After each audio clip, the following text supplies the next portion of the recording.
there is a pump that is down below there, and he rides off one of the lobes on the camshaft. When he pumps, it should only be about 7 to 9 psi. And then he travels up to here, goes to the housing, and goes to the filter and everything. Again, I need to read up on this guy. This is probably a test port right here.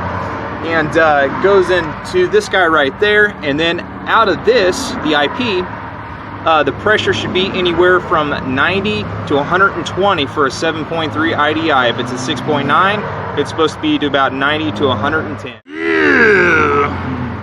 Alright, so the key is in the on position. We are now testing this starting solenoid. Hopefully I do not get shocked the shit out like I did last time. Okay, so he appears to be working the way he's supposed to. The smaller solenoid that's next to the engine run solenoid is the return. Let's just make sure that he's actually working. Again, I'm going to try to not get shocked. There he is. He's working the way how he's supposed to. All I'm doing is I'm completing the circuit by touching it to chassis. Yay! Alright, I have now confirmed that my little solenoids are good. One wire, like I said, is for the engine run, and then the other one is a solenoid for the fuel return. I do not know what makes the fuel return solenoid happy. I don't know what makes the circuit go on, but let's not get too far into it. So I'm sitting here in the broad sunlight, and I took a little, basically a little tool that has a little magnetic charge, because I'm seeing these little pieces of glitter on the inside of this thing. And sure enough, I stick the little tool that's down in there, and I've got little shards of pretties inside of my very expensive injection pump.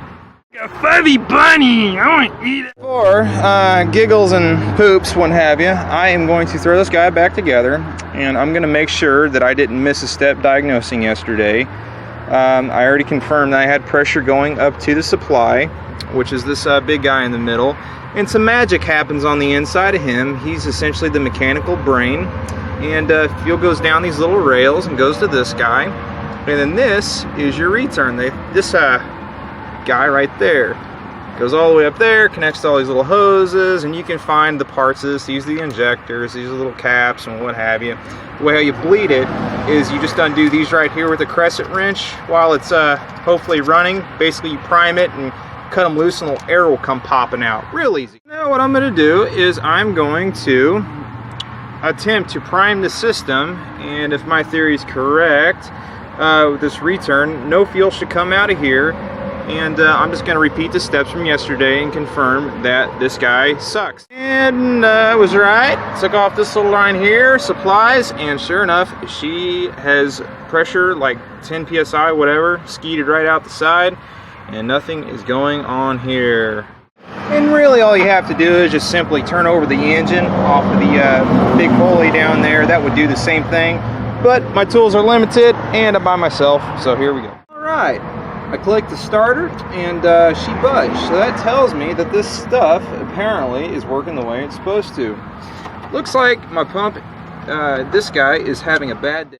Y'all know what Ford stands for, don't you? Over rebuild dies, that's for sure. Alright, so I got her all out, and she is sitting right there on the ground. And you have to take out these 3 little bolts that basically go into there. And yeah, the cover comes off. You don't have to take off this housing. I wasn't sure about that. And you do have to undo all these guys off the injectors, and it pops right out. That way you can get to the ones that are on the underside. That's how I did it, and it seemed to not be too hard. Alright, so this is how you turn it up. You just take an Allen wrench, kind of like this, and you got to rotate it. Watched a couple other guys do it on YouTube as well, but all you do pretty much is you just make sure your engine's rotated a certain way, and then you'll find it right at 12 o'clock is where the little Allen guy will be right on. Now this injection pump did apparently take a dump on me after doing some research and reading the manual. I had to find out why this was unplugged right there. This one is the fuel shutoff guy, and then this guy is the return solenoid for fuel return. And when I found him, he wasn't even plugged in. So I'm wondering if that's the reason why this guy failed, is because maybe I blew it up because it had too much pressure built up in it. Not really sure about that. Wrong guy to ask. But all you do is apparently you turn that clockwise to increase the fuel output. We'll see what happens. Little note, make sure you don't get these mixed up, because if you do get these mixed up and you bend the lines and whatnot, you're going to have a lot of fun with the firing order being off. So basically just take it off the same way you put it on. In case you're wondering how to pop this off of that guy, you just take a screwdriver and you pop that little tab right up and he just pops right out. Alright, so far I've been hitting this little guy. He's a little valve, kind of like on your tire. When you push him, it's the highest point and lets all the air out. Been cranking the engine. Didn't have any fresh fuel with me to put in here, so I had been doing a lot of cranking. Suggest you fill it up before you put it on. But I'm going to start by tightening the ones that are wet. Those will show me the ones that are first, where the fuel is starting to come out. Should be a very rough start, and I'll have to go back through them and crack them all open to get the air out.